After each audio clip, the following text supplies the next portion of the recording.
Hello दोस्तों, राम राम। आप सबको छठ पर्व का बहुत बहुत बधाई हो। और आपको छठ व्रत का गीत सुना रही हूँ, अगर पसंद आए तो सपोर्ट करिएगा।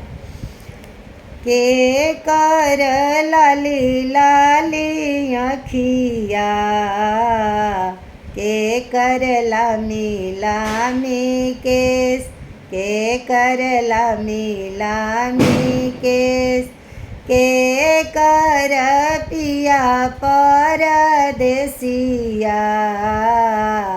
करेली छठिया तवार, करेली छठिया तवार। सूरज बाबा के लाली लाली आँखिया, छठी माई के लामी लामी केस, छठी माई के लामी लामी केस। मीना देई के पिया परदेसिया, करेली छठिया तवार, करेली छठिया तवार।